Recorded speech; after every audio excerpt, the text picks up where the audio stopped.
عشق کا شین از قلم علیم الحق حقی۔ میں ان کے پوچھنے والوں کو دیکھ چکا ہوں، ڈاکٹر نے بے حد خراب لہجے میں کہا۔ برسوں بعد آپ اس حال کو پہنچیں اور آپ کی اولاد آپ کو اس طرح رکھے تو آپ کی سمجھ میں یہ سب کچھ زیادہ آسانی سے آ جائے گا۔ آپ کچھ بھی کہیں، ہماری مرضی کے بغیر آپ پتا جی کو کہیں نہیں لے جا سکتے۔ آپ ماسٹر جی کے بیٹے ہیں، ان کے حوالے سے میں آپ کی عزت کرتا ہوں۔ اوتار سنگھ نے بدری پرساد سے کہا، آپ سے بعد میں بات کی جائے گی۔ پھر وہ ڈاکٹر کی طرف مڑا، ڈاکٹر صاحب کل مجھے سفارشی خط مل جائے گا؟ جی ہاں، میرے مطلب سے لے لیجیے گا، اور ہاں میں کچھ دوائیں لکھ رہا ہوں، وہ انہیں دیتے رہیے۔ ڈاکٹر نے دوائیوں کا پرچہ لکھا اور اوتار سنگھ کی طرف بڑھا دیا۔ ڈاکٹر صاحب کے جانے کے بعد اوتار سنگھ بدری پرساد کی طرف مڑا۔ اب فرمائیے، آپ کیا کہنا چاہتے ہیں؟ میں چاہتا ہوں پتا جی یہیں رہیں اور ان کا علاج بھی یہیں ہوتا رہے۔ بات اوتار سنگھ کی سمجھ میں آ رہی تھی۔ خود غرض بیٹا اب آپ کی بیماری سے منفعت چاہتا تھا۔ پیسہ اوتار سنگھ کے لیے مسئلہ نہیں تھا، لیکن وہ ماسٹر جی کی سنگ دل اولاد کو کچھ دینا نہیں چاہتا تھا۔ اس نے کہا، آپ نے ڈاکٹر کی بات توجہ سے نہیں سنی۔ اس نے اسے ماسٹر جی کے ساتھ آخری بھلائی کہا ہے۔ ڈاکٹر تو کہتے ہی رہتے ہیں، بدری پرساد نے سر ہلا کر بے پرواہی سے کہا۔ اوتار سنگھ اسے باپ کی طرف سے بے پرواہی اور بے حسی کا طعنہ دینا نہیں چاہتا تھا۔ اس نے کہا، فیصلہ ماسٹر جی خود کر لیں گے۔ وہ دونوں پھر کوٹری میں چلے آئے۔ بدری پرساد نے پھر منہ پر رومال رکھ لیا تھا۔ اوتار سنگھ نے کانتی پرساد جی سے کہا، ڈاکٹر کہتا ہے آپ ٹھیک ہو جائیں گے، اس کے لیے آپ کو کسی پرفضا مقام پر جانا ہوگا۔ کانتی پرساد جی اسے دیکھتے رہے، بولے کچھ نہیں۔ اب آپ کے سامنے 3 راستے ہیں، اوتار سنگھ نے کہا۔ شملہ چلے جائیں، وہاں ہر طرح سے آپ کا خیال رکھا جائے گا، اور میں وعدہ کرتا ہوں ہر ہفتے آپ سے ملنے آیا کروں گا۔ دوسری صورت یہ ہے کہ میرے گھر چلیں اور مجھے خدمت کا موقع دیں۔ تیسری تجویز میری نہیں، آپ کے بیٹے کی ہے۔ آپ یہیں رہیں، میں آپ کا علاج کراؤں گا۔ جینا تو بہت دور کی بات ہے، میں ان مورکھوں کے پاس مرنا بھی نہیں چاہتا۔ کانتی پرساد جی نے بیٹے کی طرف اشارہ کرتے ہوئے کہا، پتا جی ہمارے ہوتے ہوئے آپ رومال تو منہ سے ہٹا لے مورکھ۔ میرے اس شاگرد نے اپنے ہاتھ میں تسلا اٹھا کر مجھے تھوکنے کا موقع دیا، اپنے رومال سے میرا لتھڑا ہوا منہ صاف کیا۔ اسے بیماری لگنے کا ڈر نہیں، اور تم لوگوں نے مجھے جانوروں سے بدتر بنا دیا ہے۔ کانتی پرساد جی نے اوتار سنگھ کا ہاتھ تھام لیا۔ مجھے اپنے ساتھ لے چلو چھوٹے ٹھاکر، میں عزت سے سانس لینا بھی بھول چکا ہوں یہاں۔ اوتار سنگھ نے بدری پرساد کو دیکھا، اب تو اجازت ہے۔ بدری پرساد کھسکیا کر رہ گیا۔ اوتار سنگھ نے ماسٹر جی کو ہاتھوں پر اٹھا لیا۔ اس کا دل دکھنے لگا، وہ پھول جیسے ہلکے تھے۔ انہیں ہاتھوں پر اٹھائے ہوئے وہ کوٹری سے نکل آیا اور دروازے کی طرف بڑھنے لگا۔ کالج کھلنے کے دن تک اوتار سنگھ کو ارجن کی فکر تھی۔ ارجن ہی جے پور والے راز سے پردہ اٹھا سکتا تھا۔ کالج کھلے 2-3 دن ہو گئے، لیکن ارجن کی صورت نظر نہیں آئی۔ ویسے وہ اس کے دوستوں کے حلقے میں تھا بھی نہیں۔ پھر اس نے ارجن کے متعلق معلوم کیا، پتہ چلا وہ اب تک آیا ہی نہیں ہے۔ کئی دن تک اسے ہر روز یہ دھڑکا رہتا کہ ابھی ارجن اسے نظر آئے گا اور اس پر جھپٹتے ہوئے کہے گا کہ کتنے لوگوں کو ختم کرا دیا تم نے، لیکن ایسا کبھی ہوا نہیں۔ انسانی فطرت ہے، کسی بات کا خوف ہو تو اس کا دھڑکا لگا رہتا ہے، لیکن وہ ٹلتی رہے تو دھیرے دھیرے خوف مٹ جاتا ہے۔ یہی اوتار سنگھ کے ساتھ ہوا۔ ویسے بھی اس کا معاملہ بھی کچھ عجیب تھا۔ ایسا کھلا معاملہ جس طرح سے پردے میں رہ رہا تھا، اس سے اسے اس معاملے میں کسی بڑی طاقت کی کار فرمائی کا خیال آتا تھا۔ بہرحال چند ہی روز میں وہ ارجن کو بھول گیا۔ سامنے اور معاملات بھی تھے۔ ماسٹر جی کو وہ شملہ کے سینیٹوریم میں چھوڑ آیا تھا۔ صرف چھوڑ نہیں آیا تھا، اس نے وہاں 2 روز رک کر اطمینان کیا تھا کہ وہاں ماسٹر جی کی بہت اچھی دیکھ بھال ہوگی۔ کالج میں پڑھائی کی صورتحال اب بھی ویسی ہی تھی۔ جہاں پورا ملک بے یقینی اور انتشار کی کیفیت میں ہو، وہاں زندگی بھی رک جاتی ہے۔ ان کے خالی پیریڈ کی تعداد بڑھ گئی تھی۔ ان کے لائبریری میں جانے اور مطالعہ کرنے کا رجحان کم ہو گیا تھا۔ مطالعہ اخبارات تک محدود ہو گیا تھا۔ باہر لان پر اور کامن روم میں دوستوں کی نشستیں ہوتی تھیں، ان میں بھی صرف سیاست پر گرما گرمی بحث ہوتی تھی۔ جناح بے اصول آدمی ہیں، ایک دن ایسی ہی ایک نشست میں رام گوپال نے اعلان کیا، تم اور کچھ کہہ بھی نہیں سکتے۔ محمود نے تمسخرانہ انداز میں کہا، میں نے یہ بات اس وقت کہی تھی جب مسلم لیگ نے کانگریس کے بغیر عبوری حکومت میں شامل ہونا قبول کیا تھا۔ رام گوپال نے کہا، اصل میں مسلم لیگ یہ چاہتی تھی کہ کانگریس عبوری حکومت میں شامل نہ ہو۔ یہ تجزیہ احمقانہ ہے۔ دراصل یہ سوچ کانگریس کی ہے کیونکہ اس نے ملک میں دو اکثریتی جماعتوں کے وجود جیسی حقیقت کو تسلیم ہی نہیں کیا ہے۔ مسلم لیگ کانگریس کے وجود سے انکار نہیں کرتی، اسی بنیاد پر دو قومی نظریہ پیش کیا گیا ہے۔ مسلم لیگ ملک کی دوسری بڑی سیاسی جماعت ہے اور مسلمانوں کی نمائندہ جماعت ہے۔ اسے ملک کے 90% سے زیادہ مسلمانوں کی حمایت حاصل ہے۔ اب ذرا یہ تو دیکھو کہ کانگریس نے وائسرائے کی تجویز کو قبول کرنے سے انکار کس بنیاد پر کیا؟ اس پر کہ اس میں قوم پرست مسلمانوں کا کوئی نمائندہ شامل نہیں ہے، حالانکہ ایسے نام نہاد قوم پرستوں کی تعداد نہ ہونے کے برابر ہے، اور کانگریس کو ان کی فکر کرنے کی کیا ضرورت ہے؟ مسلمانوں کی نمائندہ جماعت تو موجود ہے نا۔ کانگریس کسی مذہب کو ماننے والوں کی جماعت نہیں، رام گوپال نے بڑے جوش سے کہا، وہ تو پورے ملک کی نمائندگی کرتی ہے، اس میں مسلمان بھی شامل ہیں۔ کانگریس ایک قومی سطح کی سیاسی جماعت ہے، جبکہ مسلم لیگ مذہب کی بنیاد پر قائم ہونے والی غیر مذہبی سیاسی جماعت ہے۔ میں تھوڑی دیر کو تمہاری بات مان لوں، تب بھی یہ حقیقت نہیں بدلے گی کہ مسلمان مسلم لیگ کے جھنڈے تلے متحد ہیں۔ الیکشن میں مسلم لیگ کے امیدواروں کے سامنے بڑے بڑے لوگوں کی ضمانتیں ضبط ہو گئیں۔ ایک تو تم لوگ بحث کرتے ہوئے موضوع سے ہٹ جاتے ہو، فاتح سنگھ نے اعتراض کیا۔ میں موضوع سے نہیں ہٹ رہا ہوں، میں یہ کہہ رہا ہوں کہ کانگریس کا یہ مطالبہ کہ عبوری حکومت میں قوم پرست مسلمانوں کا نمائندہ ہونا ضروری ہے، دراصل اپنی اسٹرینتھ بڑھانے کے لیے ہے۔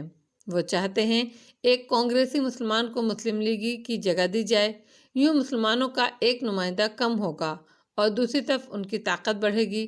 یہ کانگریس کی بدنیتی کا ثبوت ہے، اور یہ مسلم لیگ کی بدنیتی ہے کہ کانگریس کے انکار پر میدان خالی پا کر اس نے اس پر قبضہ کرنے کا فیصلہ کر لیا۔ رام گوپال بولا، یہ تو سیاسی اور جمہوری عمل جاری رکھنے کی کوشش تھی، ورنہ انگریز تو یہاں رکنے کا بہانہ چاہتے ہیں۔ محمود نے کہا، تو اب مسلم لیگ پیچھے کیوں ہٹ رہی ہے؟ رام گوپال نے اعتراض کیا، اصول کی بنیاد پر وائسرائے نے اپنے موقف سے پیچھے ہٹ کر یہ ثابت کر دیا کہ درپردہ وہ کانگریس سے ملے ہوئے ہیں۔ اس جانبداری کے ساتھ مسلم لیگ عبوری حکومت میں صرف استعمال ہوگی، اور اس جانبداری کے ساتھ تم ان سے پاکستان مانگ رہے ہو۔ رام گوپال نے مضحکہ اڑایا، پاکستان تو انہیں دینا پڑے گا، پاکستان تو ہم لے کر رہیں گے۔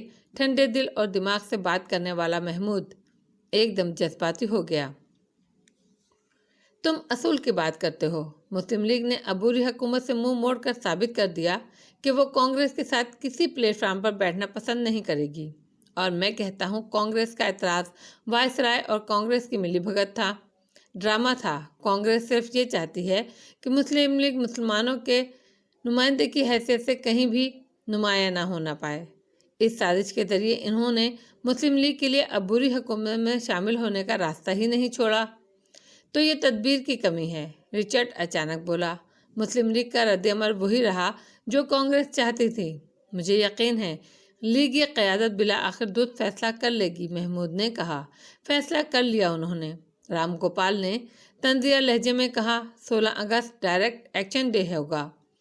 میں ایک بات بتاؤں، رچرڈ پارسن بولا، میں سمجھتا ہوں تم لوگ آزادی کے قابل نہیں ہو، تم میں اختلاف رائے کو برداشت کرنے کی صلاحیت نہیں ہے، تمہارے اندر تشدد کا رجحان ہے۔ یہ بہت بڑی آبادی کا ملک ہے جس میں مختلف مذاہب کے ماننے والے رہتے ہیں۔ کلکتہ میں اس وقت جو کچھ ہو رہا ہے وہ گواہی دیتا ہے کہ آزاد ہونے کے بعد تم ایک دوسرے کے گلے کاٹتے رہو گے، کبھی اختلاف رائے کو دبانے کے لیے تو کبھی مذہب کے نام پر۔ میں سمجھتا ہوں کہ مسلمانوں کا پاکستان کا مطالبہ بالکل جائز اور فطری ہے۔ متحدہ ہندوستان میں تو ان کی نسل ہی مٹا دی جائے گی۔ میں یقین سے کہتا ہوں کہ 100 سال تک اس خطے میں کوئی الیکشن خون ریزی کے بغیر نہیں ہوگا۔ تم پورے ہندوستان کی توہین کر رہے ہو، رام گوپال نے مشتعل ہو کر کہا۔ جو دیکھ رہا ہوں اس کی بنیاد پر کہہ رہا ہوں۔ دلیل سے تردید کر سکتے ہو تو کرو، رچرڈ نے چیلنج کیا۔ تم لوگوں کو سیاست کا ہوکا ہو گیا ہے، امرتا بلبلا کر بولی۔ کتنی تکلیف دہ گفتگو کرتے ہو، میرے تو سر میں درد ہو گیا ہے۔ چلو اب چائے پلاؤ، پشپا نے کہا، اور وہ سب کینٹین کی طرف چل دیے۔ سرفراز بیگم کو اس بار ایسا سکون آیا تھا کہ کوئی خلشی نہیں رہی تھی۔ وہ پوری طرح سے مطمئن ہو گئی تھی، اسی لیے انہوں نے بچیوں سے کوئی بات ہی نہیں کی۔ حالانکہ بچیاں توقع کر رہی تھیں، وہ کچھ بدل گئی تھیں۔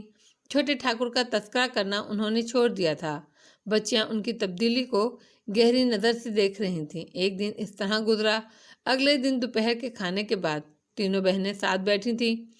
سرفراز بیگم دوپہر کے کھانے کے بعد آدھا گھنٹہ لیٹنے کی عادی تھیں۔ وہ اپنے کمرے میں تھیں۔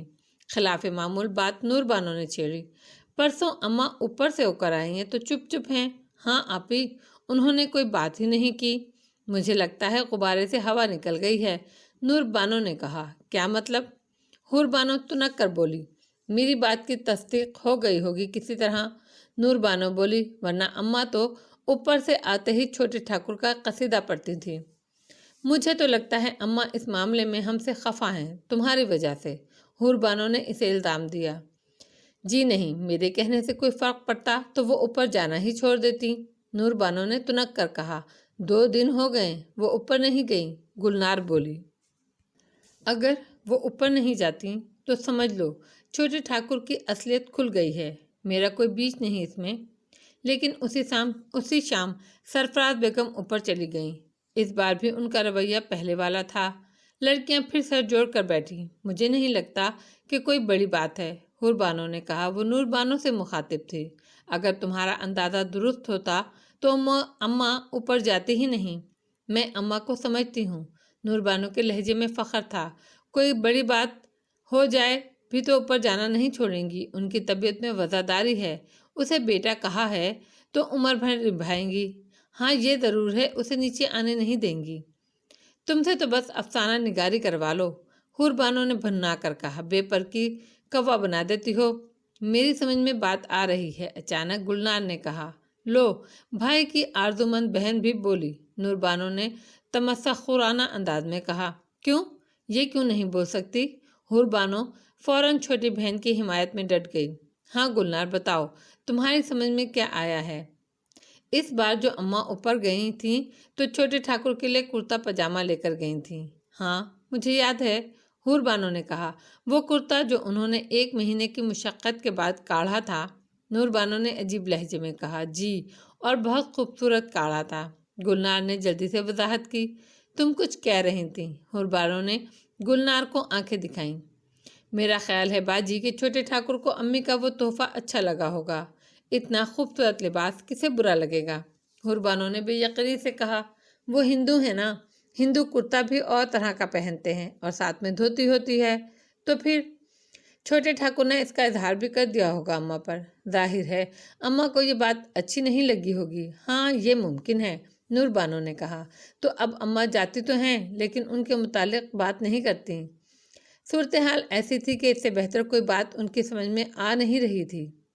سرفراز بیگم کا معمول اب بھی وہی تھا۔ ہر دوسرے تیسرے دن وہ چھوٹے ٹھاکر سے ملنے اوپر جاتی تھیں اور اس کے لیے کچھ نہ کچھ لے کر جاتی تھیں، لیکن بچیوں سے انہوں نے اس کے متعلق کوئی بات نہیں کی۔ ایسا لگتا تھا یہ باب مکمل ہو چکا ہے، لیکن 1 ماہ بعد یہ بات بھی غلط ثابت ہو گئی کہ فساد کرتے اور پاجامے کی وجہ سے تھا۔ اس روز اماں نے بہادر علی کو بلوایا۔ بہادر علی، 2 تھان لانے ہیں کپڑے کے، انہوں نے دروازے کی اوٹ میں کھڑے ہو کر کہا۔ 1 تھان ڈھاکہ کی بہترین ململ کا اور 1 بہت اچھے لٹھے کا۔ لے آتا ہوں بیگم صاحبہ۔ اماں نے چھمن بوا کو پیسے دیے جو انہوں نے بہادر علی کو دے دیے۔ تینوں لڑکیوں کا تجسس سے برا حال تھا۔ آپ بھی کمال کرتی ہیں اماں، گرمیاں رخصت ہو رہی ہیں اور آپ ململ کا تھان منگوا رہی ہیں، حور بانو نے کہا۔ ارے پورے تھان کا کیا کریں گی؟ نور بانو نے اعتراض کیا۔ کرتے ہی بناؤں گی، ململ کا اور مصرف کیا ہے؟ سرفراز بیگم نے مسکراتے ہوئے کہا۔ اتنے کرتے، اور وہ بھی جاتی گرمیوں میں؟ حور بانو نے کہا۔ کڑھائی میں مہینوں لگ جاتے ہیں، اگلی گرمیاں آنے تک کرتے تیار ہو جائیں گے۔ اب ایسا وقت بھی نہیں لگتا ماں؟ مجھے تو لگتا ہے، بلکہ زیادہ ہی لگتا ہے۔ گھر کے اتنے کام ہوتے ہیں، تم لوگ تو ہاتھ بٹاتی نہیں ہو۔ سرفراز بیگم کے لہجے میں ملامت تھی۔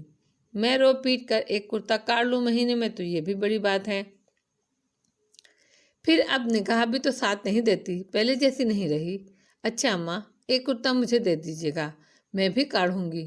نور بانو بولی، یہ تو آپ نے بتایا نہیں، اس تھان میں سے کرتے کس کس کے نکلیں گے؟ صرف چھوٹے ٹھاکر کے، اور کسی کے بھی نہیں۔ سرفراز بیگم کے لہجے میں محبت ہی محبت تھی۔ ان تینوں کے منہ کھل گئے حیرت سے۔ اتنے کرتے چھوٹے ٹھاکر کے لیے؟ حور بانو نے بے ساختہ کہا، اور ایک کرتا نور بانو بھی کاڑھے گی؟ نور بانو جھینپی اور کھسیائی، ایک لمحے کو ہچکچائی، ایسا لگتا تھا وہ انکار کر دے گی، لیکن پھر شاید اسے اپنی آن کا خیال آ گیا۔ لو، اس میں ایسی کون سی بات ہے؟ کرتا کاڑھنے میں کیا برائی ہے؟ وہ تو میں ضرور کاڑھوں گی، ایک پر میں بھی کڑھائی کروں گی۔ حور بانو نے کہا، چلو کر لینا۔ سرفراز بیگم نے گہری سانس لے کر کہا، لیکن سچ یہ ہے کہ میں اس کام میں کسی کا سانجھا نہیں چاہتی۔ لڑکیوں نے ماں کو حیرت سے دیکھا۔ وہ کتنی محبت کرتی ہیں چھوٹے ٹھاکر سے؟ تو انہیں وہ کپڑے پسند آئے؟ حور بانو نے پوچھا۔ اتنے پسند آئے ہیں کہ اس نے اسی وقت پہن لیے اور کہنے لگا، ایسے اور کپڑے سی کر دیں گی مجھے؟ اور آپ نے 1 درجن جوڑے دینے کا ارادہ کر لیا؟ نور بانو بولی، تم نے دیکھا نہیں اسے اس لباس میں؟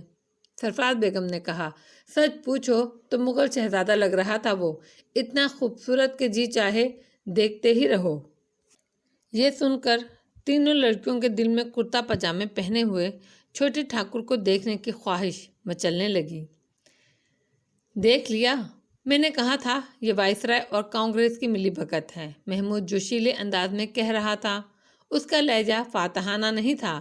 اسے کہتے ہیں یو ٹرن، اسے سیاست کہتے ہیں بچے، رام گوپال نے حقارت سے کہا۔ اب مان لو کہ مسلمان سیاست میں طفلے مکتب ہیں، انہیں بہت کچھ سیکھنا ہے ہم سے، اسی لیے تو ہم کہتے ہیں کہ تم الگ ملک لے بھی لوگے تو چلا نہیں سکو گے، آخر ہم سے ہی ملنا پڑے گا۔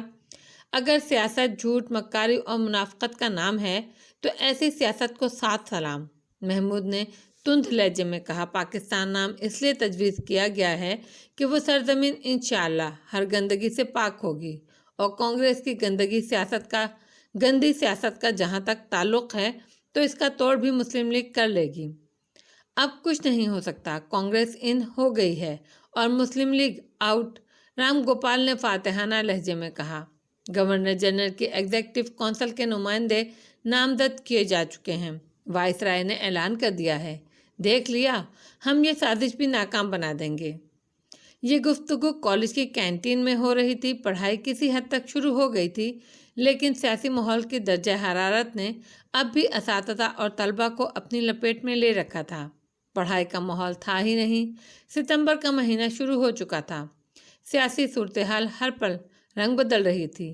وائسرائے نے 16 مئی پلان سے پسپائی اختیار کی تو مسلم لیگ نے ان کی جانبداری محسوس کرتے ہوئے 27 جولائی کو پلان کی اپنی منظوری واپس لے لی۔ 8 اگست کو کانگریس نے اپنے موقف سے یو ٹرن لیتے ہوئے 16 مئی پلان قبول کر لیا۔ صاف پتہ چلتا تھا وہ مسلم لیگ کو سیاسی منظرنامے سے ہٹانے کے خواہاں ہیں، اور اس میں وائسرائے ان کا ساتھ دے رہے ہیں۔ سیاسی صورتحال اس وقت اور گھمبیر ہو گئی جب محمد علی جناح کو گرفتار کرنے کی افواہیں گردش کرنے لگیں۔ رد عمل میں محمد علی جناح نے اعلان کیا کہ وہ جیل جانے کو تیار ہیں۔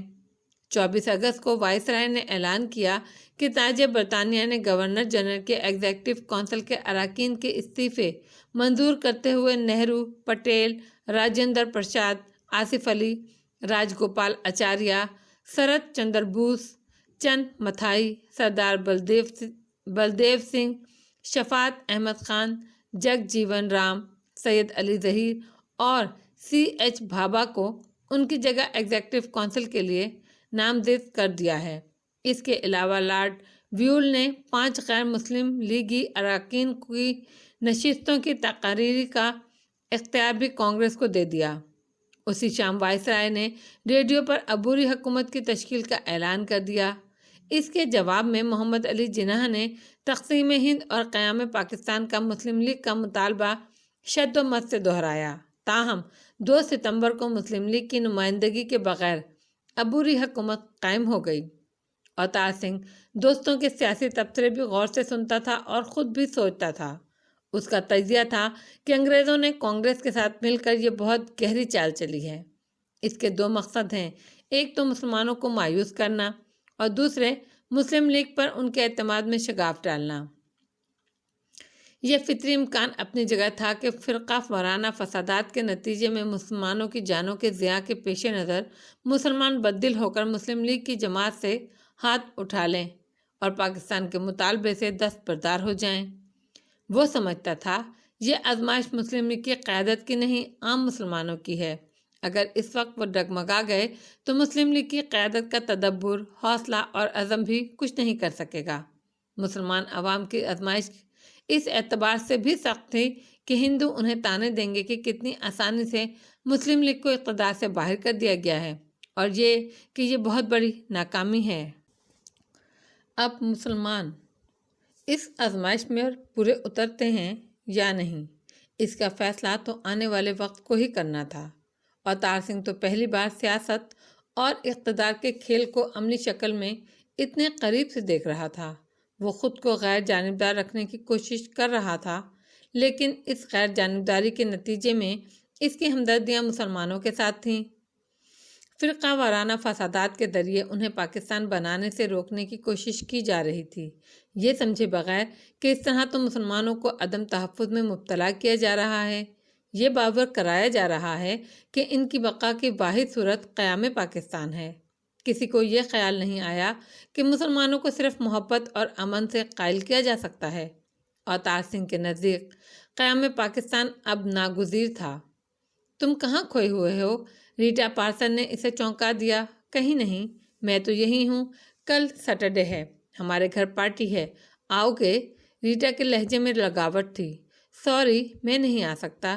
کیوں؟ ایسی کیا مصروفیات ہیں؟ میں شہر سے باہر ہوں گا۔ پچھلے ہفتے بھی تم شہر سے باہر تھے۔ ہاں، ویکینڈ پر میں شملہ جاتا ہوں۔ تفریح کے لیے؟ نہیں، وہاں سینیٹوریم میں میرے استاد داخل ہیں، ویکینڈ میں ان کے ساتھ گزارتا ہوں، تو آئندہ ہمیں اپنی پارٹی کے لیے کوئی اور دن رکھنا پڑے گا۔ میں کیا کہہ سکتا ہوں؟ ریٹا بجھ گئی۔ اس ہفتے مس کر دو نا میری خاطر۔ سوری، ماسٹر جی سے ملنے میرے سوا کوئی نہیں جاتا، وہ پورے ہفتے میری آمد کے دن گنتے ہیں۔ چلو ٹھیک ہے، آئندہ میں پارٹی ارینج کرتے وقت اس کا خیال رکھوں گی۔ اوتار سنگھ ڈاکٹر چارلس کے سامنے بیٹھا تھا۔ مجھے آپ کا شکریہ ادا کرنا ہے ڈاکٹر، اس نے کہا۔ ماسٹر جی کی حالت پہلے سے بہت بہتر ہے۔ صرف 2 ماہ میں اتنا فرق پڑ گیا ہے؟ کیا واقعی؟ ڈاکٹر نے بھویں اچکاتے ہوئے کہا۔ جی ہاں، جب میں انہیں یہاں لایا تھا تو چلنا درکنار، ان میں بولنے کی طاقت بھی نہیں تھی۔ اب وہ 10 منٹ کی چہل قدمی کرتے ہیں، اپنی ویل چیئر پہ ادھر سے ادھر گھومتے ہیں، اور ان کے چہرے پر زندگی کی چمک آتی ہے۔ یہ صرف غذا کی وجہ سے ہے۔ غذا انسان کے ظاہر پر اثر انداز ہوتی ہے۔ جب وہ یہاں آئے تھے تو انہیں دیکھ کر لگتا تھا ہفتوں سے انہوں نے پیٹ بھر کر کھانا نہیں کھایا ہے۔ بیماری سے جسم کمزور ہو جاتا ہے، لیکن غذا نہ ملنے سے تو بالکل تباہ ہو جاتا ہے۔ اب یہاں انہیں ہر وہ چیز مل رہی ہے جس کی انہیں ضرورت ہے، دودھ، پھل، ہر چیز، اس لیے وہ دیکھنے میں بہتر ہو گئے ہیں۔ آپ کا مطلب ہے ان کی صحت بہتر نہیں ہوئی ہے؟ اوتار سنگھ کے لہجے میں حیرت تھی۔ ایگزیکٹلی۔ دیکھو مسٹر اوتار سنگھ، میں تم سے کچھ چھپانا نہیں چاہتا، ڈاکٹر نے کہا۔ تم جب انہیں یہاں لائے تو ان کی بیماری بہت بڑھ چکی تھی، ان کے دونوں پھیپھڑے تقریباً ناکارہ ہو چکے ہیں، وہ بیماری کی اس اسٹیج پر ہیں جہاں علاج ممکن نہیں رہتا۔ لیکن ہم ڈاکٹر لوگ ناممکن سے بھی لڑتے رہتے ہیں۔ زندگی اور موت خدا کے ہاتھ میں ہے، ہم کسی کی زندگی بڑھا نہیں سکتے، ہاں زندگی کی کوالٹی بہتر کر سکتے ہیں، ان کی تکلیف کم کر سکتے ہیں، وہ ہم کر رہے ہیں۔ اوتار سنگھ مایوس نظر آ رہا تھا۔ لیکن مجھے تو اب وہ صحت مند لگتے ہیں۔ دیکھو مسٹر اوتار سنگھ، یہ جو ٹی بی ہے نا، یہ بہت بڑے دھوکے اور پرفریب مرض ہے۔ بعض اوقات ایسا بھی ہوتا ہے آدمی اندر سے ختم ہو چکا ہوتا ہے، لیکن بظاہر بہت صحت مند دکھائی دیتا ہے۔ ابھی 3 دن پہلے مسٹر پرساد پر شدید اٹیک ہوا تھا۔ مجھے امید نہیں رہی تھی، لیکن وہ اچانک اٹھ کھڑے ہوئے۔ یہ قوت ارادی کے دم سے ہے۔ اور سنو، وہ تم سے بہت محبت کرتے ہیں، تمہاری خاطر جینا چاہتے ہیں۔ Thank you doctor for every thing. آپ ان کے گھر ہفتہ وار رپورٹ تو بھیج رہے ہیں نا؟ ہاں، یہ تو ہمارا فرض ہے۔ وہاں سے کوئی ان سے ملنے نہیں آیا؟ نہیں، شاید آئے گا بھی نہیں۔ یہاں جہالت بہت ہے۔ اپنے ڈر کی وجہ سے لوگ مریض کے جلد از جلد مرنے کا سامان کر دیتے ہیں۔ ڈاکٹر کے لہجے میں شکایت تھی۔ بہرحال آپ انہیں باخبر رکھیے گا۔ میں نے کہا نا، یہ میرا فرض ہے۔ اوتار سنگھ ڈاکٹر کا شکریہ ادا کر کے باہر نکل آیا۔ وہ بہت بڑا سینیٹوریم تھا۔ وسیع و عریض سرسبز لان، کشادہ اور ہوادار کمرے تھے۔ صفائی ایسی تھی کہ دیکھ کر رشک آتا تھا۔ عام طور پر ایک کمرے میں 4 مریض ہوتے تھے، لیکن اوتار سنگھ نے ماسٹر جی کو الگ کمرہ دلوایا تھا۔ ڈاکٹر نے پہلے ہی دن اسے بتا دیا تھا کہ یہاں جو مریض ہیں ان کا کوئی اعتبار نہیں۔ کسی بھی وقت وہ بالکل اچانک کسی کا وقت آ جاتا ہے اور اکثر اس ایک موت کے نتیجے میں دوسری موت واقع ہو جاتی ہے۔ دوسرے مریض اپنے سے کہیں بہتر مریض کی موت پر حوصلہ ہار بیٹھتے ہیں۔ That usually strikes twin in, doctor نے کہا تھا، اور اوتار سنگھ نے سوچا تھا ماسٹر جی کو اپنا کمرہ ملنا چاہیے۔ وہ اپنے طور پر کہیں بھی آ جا سکتے ہیں، اس لیے انہیں تنہائی کا احساس بھی نہیں ہوگا۔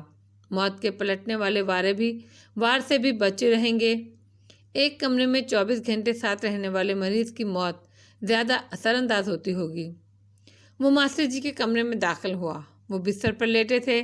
اسے دیکھ کر اٹھ بیٹھے۔ آؤ اوتار سنگھ، کب سے تمہارا انتظار کر رہا ہوں۔ انہوں نے شکایت کی۔ لمبا سفر ہے ماسٹر جی، کبھی دیر بھی ہو جاتی ہے۔ اوتار سنگھ نے معذرت کی۔ میں بھی کیسا آدمی ہوں، تم اتنی دور سے آتے ہو اور میں شکایت کر بیٹھتا ہوں، ماسٹر جی نے شرمندگی سے کہا۔ اس شکایت میں جو محبت ہے وہ مجھے بہت عزیز ہے ماسٹر جی، اوتار سنگھ نے کہا۔ ویسے میں ڈاکٹر سے ملتا ہوا آ رہا ہوں۔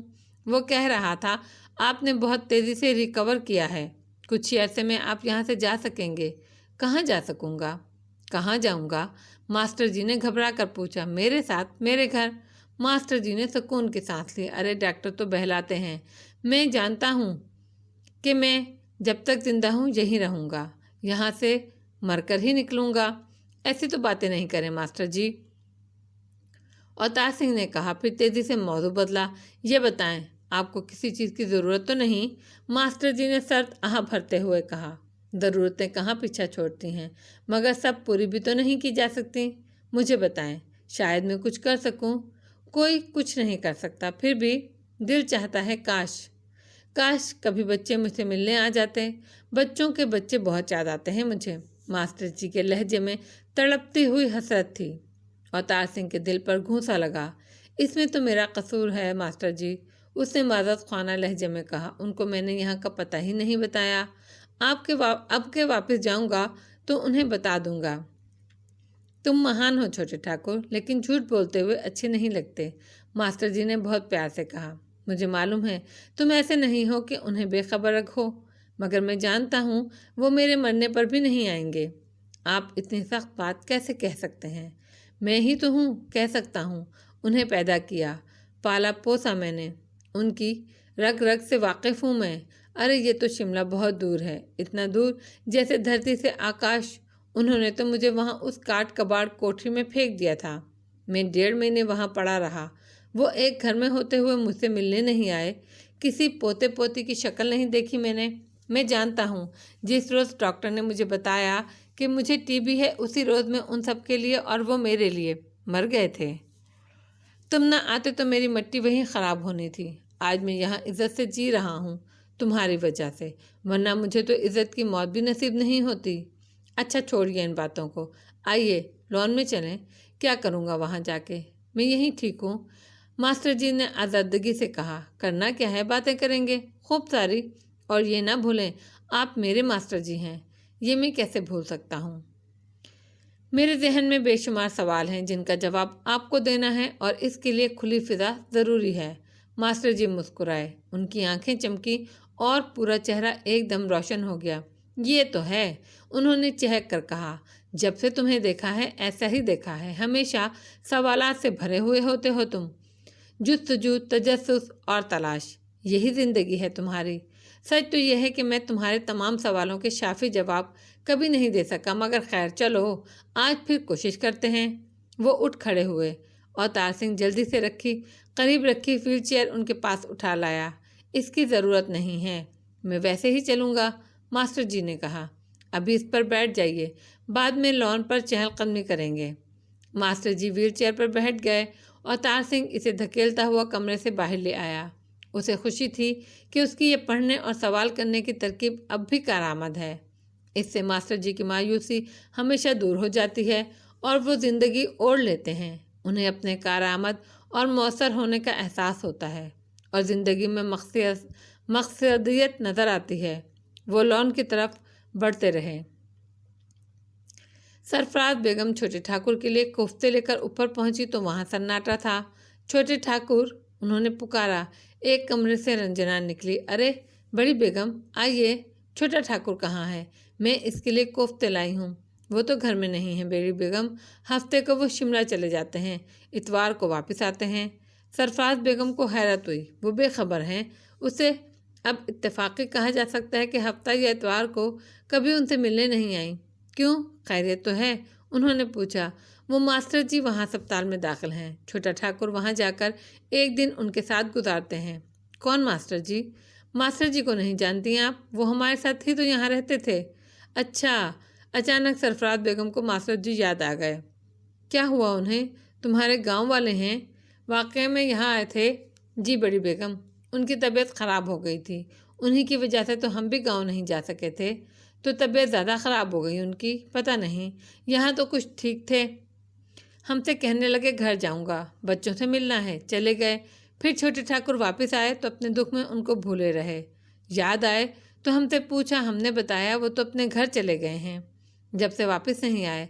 پھر وہ تم پر ناراض ہوا ہوگا۔ ناراض کہاں ہوتے ہیں چھوٹے ٹھاکر، خود پر افسوس کرتے رہے، دیر تک دکھ کرتے رہے۔ اتنے دن ماسٹر جی کو بھولا کیسے رہا؟ وہ ناراض نہیں ہوتا کبھی؟ سرفراز بیگم نے حیرت سے پوچھا۔ میں نے تو سنا ہے یہ زمیندار لوگ غصے کے تیز ہوتے ہیں۔ ہوتے تو ہیں بڑی بیگم، پر ہمارے چھوٹے ٹھاکر کو کبھی کسی نے غصہ کرتے نہیں دیکھا۔ چلو خیر، پھر کیا ہوا؟ پھر چھوٹے ٹھاکر نے ہم سے پوچھا، ماسٹر جی اپنا پتہ دے کر گئے ہیں؟ ہم نے کہا نہیں۔ پھر ماسٹر جی کیسے ملے؟ چھوٹے ٹھاکر اسکول کھلنے کا انتظار کرتے رہے۔ اسکول کھلے تو وہاں سے ماسٹر جی کا پتہ لیا اور ان سے ملنے چلے گئے۔ واپس آئے تو ماسٹر جی ان کے ساتھ تھے، اور ماسٹر جی کا اتنا برا حال تھا کہ ڈھانچہ بن گئے تھے۔ ہوا کیا تھا انہیں؟ وہ ہوتی ہے نا تپِ دق، وہ لگ گئی تھی بیماری انہیں۔ سرفراز بیگم کا ہاتھ بے اختیار اپنے منہ پر جا پہنچا۔ ہائے اللہ، ٹی بی؟ ہاں بڑی بیگم، اور ماسٹر جی نے بتایا ان کے بچوں نے انہیں کوٹری میں ڈال دیا تھا، کباڑ کی طرح۔ کوئی اس کوٹری میں نہیں جاتا تھا۔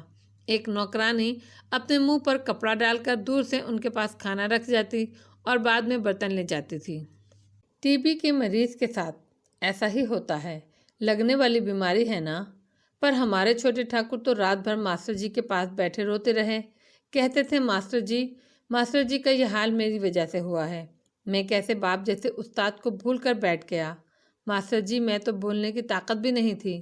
بیچارے بار بار چھوٹے ٹھاکر کے سر پر ہاتھ رکھتے، کچھ بولنے کی کوشش کرتے اور پھر رونے لگتے۔ اس رات چھوٹے ٹھاکر ایک پل نہیں سوئے، اگلے روز کالج بھی نہیں گئے۔ آئے ہائے، یہ بیماری ہی ظالم ہے، اپنوں کو بھی دور کر دیتی ہے بیمار سے۔ سرفراز بیگم نے تعصب سے کہا، بچوں کا بھی کیا قصور، اللہ ہر ایک کو محفوظ رکھے اس بیماری سے۔ پر ہمارے چھوٹے ٹھاکر تو ماسٹر جی کا ہر کام اپنے ہاتھ سے کرتے رہے، اپنے ہاتھ سے انہیں کھانا کھلایا، ان کے برتن بھی خود دھوئے، حد یہ کہ ان کا اگال دان بھی اپنے ہاتھوں سے دھویا چھوٹے ٹھاکر نے۔ یہ کہتے کہتے رنجنا رونے لگی۔ میرا من کرتا تھا بڑی بیگم کہ میں مر جاؤں، وہ سسکیوں کے درمیان بولی۔ میں نے اور رگھو نے چھوٹے ٹھاکر کے پاؤں پکڑ لیے، سر رکھ دیا ان کے پیروں میں کہ ماسٹر جی کی سیوا ہم کریں گے، پر چھوٹے ٹھاکر نے ڈانٹ دیا ہمیں۔ بولے، ماسٹر جی کی سیوا میرا دھرم ہے، تمہارا نہیں۔ انہوں نے مجھے پڑھایا ہے، علم دیا ہے، وہ میرے لیے پتا سمان ہیں، ان کی خدمت میرا فرض ہے۔ سرفراز بیگم سناٹے کے عالم میں ان کی باتیں سن رہی تھیں۔ چند لمحے خاموشی رہی، پھر انہوں نے پوچھا، ماسٹر جی یہاں کتنے دن رہے؟ 2 دن بڑی بیگم۔ پھر چھوٹا ٹھاکر انہیں شملہ لے گئے، بڑے ہسپتال، اور اب وہ ہر ہفتے ان سے ملنے شملہ جاتا ہے۔ جی بیگم صاحبہ، سرفراز بیگم کا دل بھر آیا۔ اسی وقت وہ ان کے سامنے ہوتا تو شاید وہ اسے سینے سے ہی لگا لیتی۔ انہوں نے رندھی ہوئی آواز میں کہا، تمہارا چھوٹا ٹھاکر بڑا آدمی ہے رنجنا، اللہ نے اسے بہت بڑائی دی ہے۔ ہمیں پتہ ہے بیگم صاحبہ۔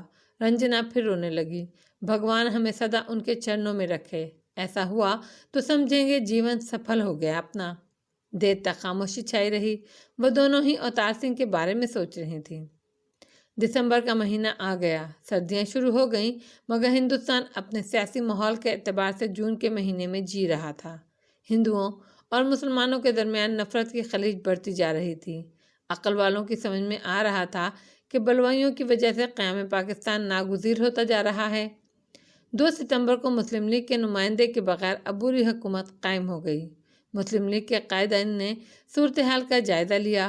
انہیں احساس ہو گیا کہ اگر مسلمانوں نے کانگریس کے لیے میدان کھلا چھوڑ دیا تو یہ ان کے لیے تباہ کن ہوگا۔ ابھی تک تو عام مسلمانوں میں بددلی نہیں پیدا ہوئی تھی، بلکہ ان کا جوش و خروش اور بڑھ گیا تھا۔ لیکن بددلی اور اس کے بعد مایوسی پھیلنے میں دیر نہیں لگتی۔ چنانچہ طویل اور مسلسل مذاکرات کے بعد مسلم لیگ بالآخر 25 اکتوبر کو کانگریس کی بالادستی قبول کیے بغیر عبوری حکومت میں شامل ہو گئی۔ اس کونسل کا نائب صدر نہرو کو مقرر کیا گیا تھا، لیکن اس تقرری کا مقصد صرف اور صرف گورنر جنرل کی غیر موجودگی کی صورت میں کونسل کے اجلاس کی صدارت کرنا تھا۔ اس کے پاس کوئی خصوصی اختیار نہیں تھا، لیکن وہ ایسے اختیارات کا خواہاں تھا جو پارلیمانی جمہوریت میں وزیر اعظم کو حاصل ہوتے ہیں۔ مگر مسلم لیگ کو اس سے اتفاق نہیں تھا۔ لیگ دیکھ رہی تھی کہ پٹیل جو کہ ہوم ممبر تھا، گورنمنٹ کی پروپیگنڈا مشینری کو اپنی پارٹی کے مفاد کے سلسلے میں بے دریغ استعمال کر رہا تھا۔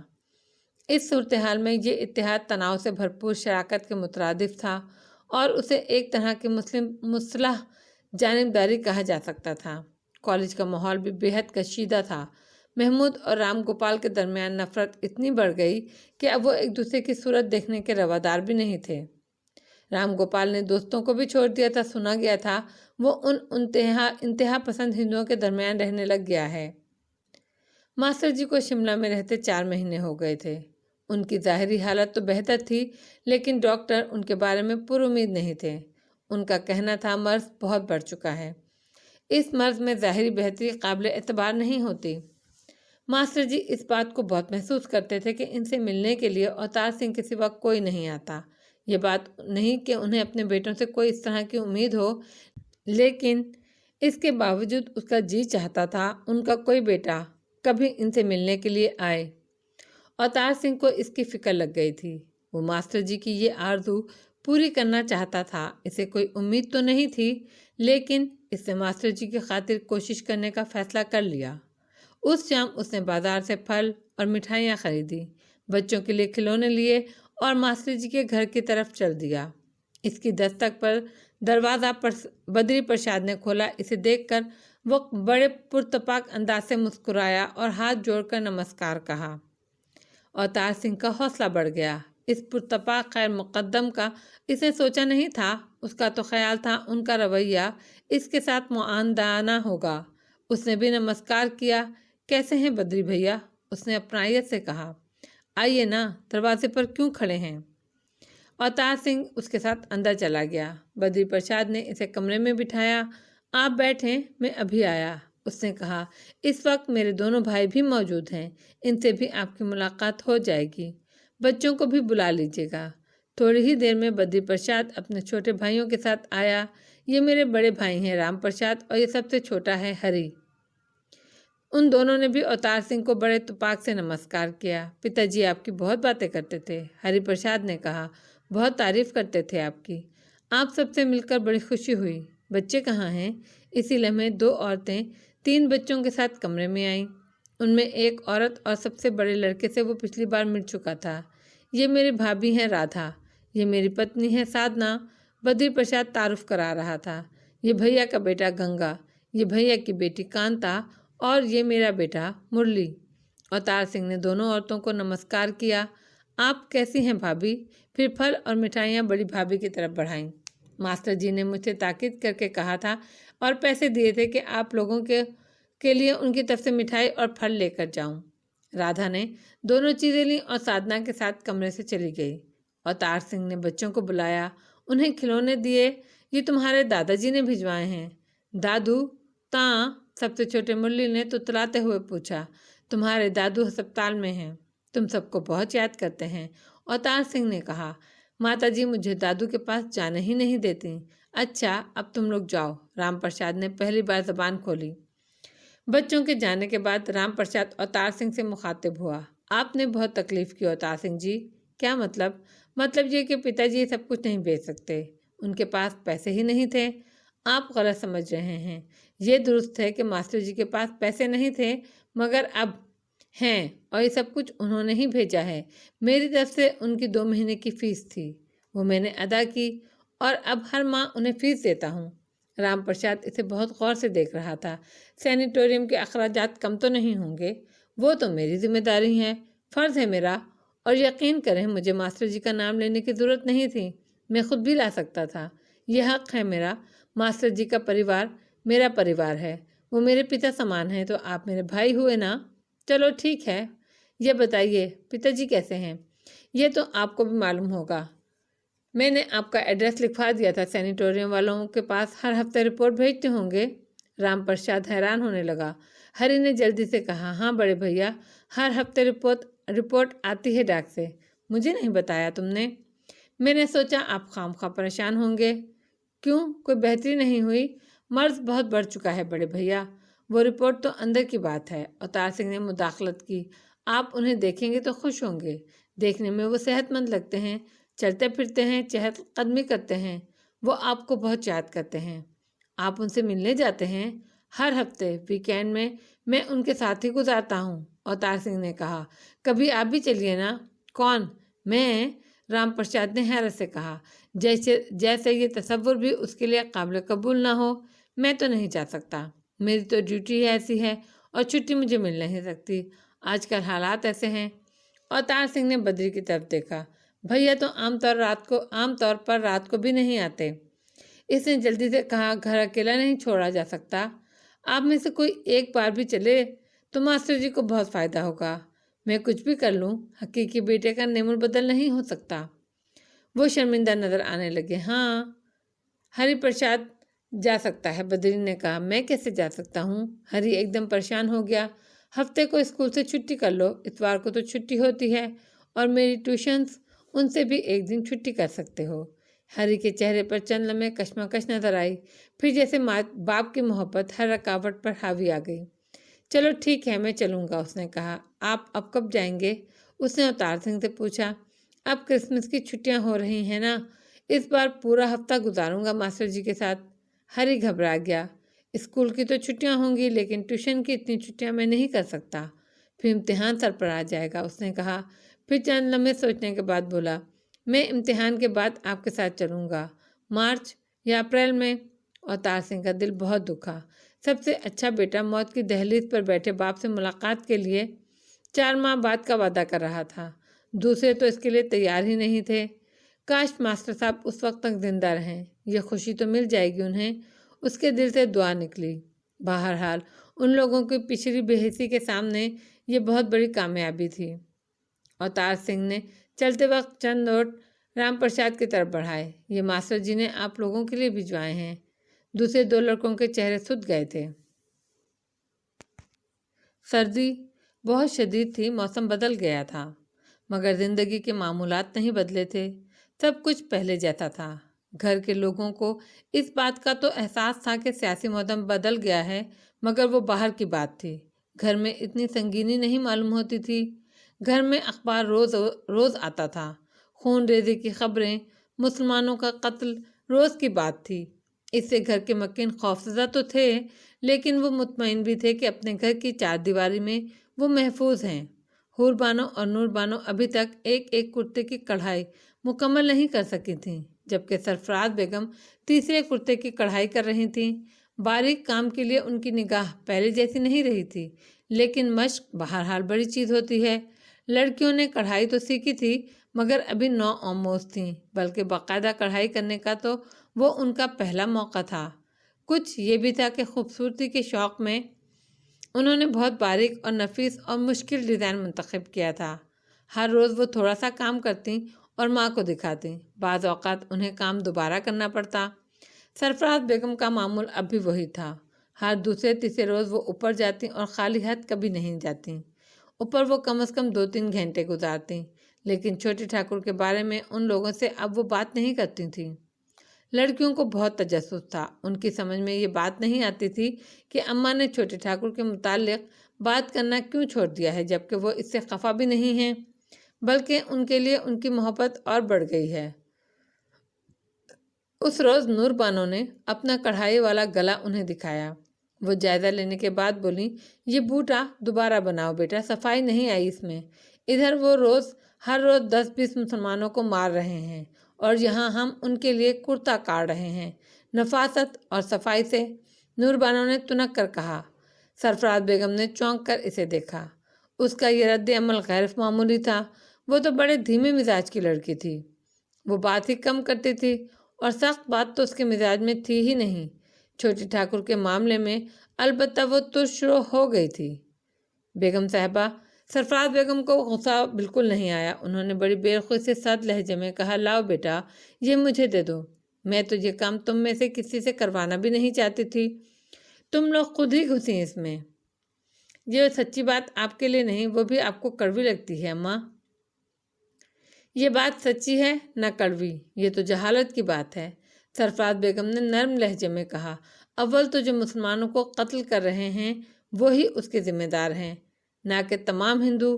اللہ کے ہاں ہر آدمی اپنے عمل کا جواب دہ ہوگا، اور ہندو تو ایسے بھی ہیں جو مسلمانوں کو بچانے کی کوشش کر رہے ہیں، اور دوسرے خیر جانے دو۔ بات پوری کریں نا اماں۔ حور بانو اور گلنار بھی لپک کر آ گئیں۔ ہاں اماں بتائیے نا، آپ نے تو ٹھاکر بھیا کے بارے میں بات کرنا ہی چھوڑ دی۔ گلنار بولی، کیوں، یہ بھی کبھی سوچا تم نے؟ بہت سوچا اماں، سمجھ میں نہیں آتا۔ حور بانو نے کہا، میں نے دیکھا جتنی میں اس کی تعریف کرتی ہوں تم لوگ اتنا ہی اس سے چڑھتے ہو۔ حالانکہ خدا گواہ ہے میں اس کی تعریف نہیں کرتی، حقیقت بیان کرتی ہوں، اسی لیے میں نے اس کا نام لینا ہی چھوڑ دیا۔ صرف نور بانو چڑھتی ہے اماں، میں اور گلنار تو نہیں چڑھتے، حور بانو نے کہا۔ سرفراز بیگم نے سنی انسنی کر دی، میں جانتی ہوں چھوٹا ٹھاکر کیسا ہے۔ اب تم لوگ میرے سمجھانے منع کرنے کے باوجود اس کے متعلق بدگمانی کرو تو گناہگار تو ہوگی نا، اور لطف یہ کہ اسے کار ثواب بھی سمجھو۔ میں تمہاری ماں ہوں، تمہارا نقصان کیسے گوارا کر سکتی ہوں، اس لیے میں نے اس کا تذکرہ کرنا ہی چھوڑ دیا ہے۔ کم از کم بدگمانی سے تو بچی رہو گی تم۔ اچھا اماں، آج آپ ہمیں بتائیں، میں وعدہ کرتی ہوں بدگمانی نہیں کروں گی۔ نور بانو نے کہا، تو سن لو۔ سب سے پہلے تو میں نے یہ سمجھ لیا ہے کہ چھوٹا ٹھاکر جھوٹ نہیں بولتا، یہ اس کا کمال نہیں، اللہ کی رحمت ہے اس پر۔ وہ بچپن سے ہی ہر بات پر غور کرنے والا ہے۔ ماں کے کہنے پر پوجا پاٹ کرتا تھا، لیکن سوال بہت کرتا تھا۔ وہ سوچتا تھا جو بت اپنے لیے کچھ نہیں کر سکتے وہ کسی اور کو کیا دیں گے۔ ماں کی محبت کے بعد اس نے پوجا بالکل چھوڑ دی۔ اس کا یقین ہے کہ کائنات کا نظام چلانے والی ہستی واحد ہے۔ وہ کہتا ہے جہاں کئی حکمران ہوں وہاں فساد ہوتا ہے، نظام نہیں چلتا۔ وہ بڑے خلوص سے محبت سے جستجو کرتا ہے۔ میں پوری سچائی کے ساتھ کہتی ہوں، اسے مشرک کافر کہنا اس کے ساتھ بہت بڑی زیادتی ہے۔ اور سنو، بے شک مجھ سے پہلی بار جذبات میں بڑی غلطی ہوئی۔ میں نے اس سے کہا یہ گھر اس کا ہے، ہم سب اس کے گھر کے فرد ہیں اور ہمارے ہاں کوئی اس سے پردہ نہیں کرے گا۔ نور بانو نے احساس دلایا، تو مجھے اپنی غلطی محسوس ہوئی، لیکن تیر کمان سے نکل چکا تھا۔ میں ڈرتی رہی کہ وہ آئے گا اور میں گناہگار رہوں گی۔ اب اسے منع بھی نہیں کر سکتی تھی، لیکن وہ نہیں آیا۔ میں ہی اوپر آتی جاتی رہی اور میں نے اسے نیچے آنے کو کہا بھی نہیں۔